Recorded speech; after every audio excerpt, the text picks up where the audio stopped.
আমি আর চাই না আওয়ামী লীগ ক্ষমতায় ফিরুক, এই মন থেকে চাওয়া। এক সময় এই দেশের মানুষ ভাতের মাড় খেত, এখন বার্গার আর পিৎজা খেতে শিখেছে। লুঙ্গি পরে থাকতো যারা, এখন স্যুট প্যান্ট পরে সভা সেমিনারে যায়।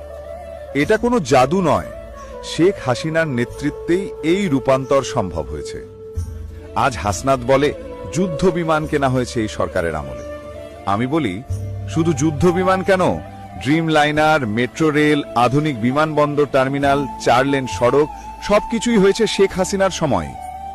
সরকারি ভবন, বিশ্ববিদ্যালয়, হাসপাতাল, ফ্লাইওভার, একটার পর একটা উন্নয়ন প্রকল্প আমরা চোখের সামনে দেখেছি বাস্তবায়িত হতে। তবুও আমি আর চাই না আওয়ামী লীগ ফিরুক। কারণ কি? কারণ এই জাতি উন্নয়নের মূল্য বোঝে না।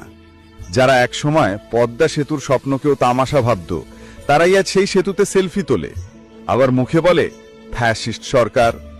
গণহত্যা কি, ফ্যাসিজম কি তা না জেনেই উচ্চারণ করে রাজনৈতিক স্লোগান। আজকে যারা শেখ হাসিনার বিদায় চেয়েছে, তারা বোঝে না কি হারাচ্ছে। তারা চায় সেই সব শাসকদের যারা একটি ইট না গেথেও ফেসবুকে ত্রাণ চাওয়ার নাটক করে, 1000 কোটি টাকা তহবিলে লেখে হাত পাতে দাতা সংস্থার কাছে। আমি মন থেকে চাই শেখ হাসিনা আর যেন না ফেরেন, কারণ যদি ফেরেন এই বেঈমান জাতি আবার উন্নয়ন দেখবে, আবার চাকরি বাড়বে, গার্মেন্টস শিল্প দাঁড়াবে, খাদ্য নিরাপত্তা নিশ্চিত হবে। অথচ যারা এসব চায় না, তাদের জন্য দরকার উগান্ডা, সোমালিয়া কিংবা লাইবেরিয়ার মতো অভিশপ্ত ভবিষ্যৎ।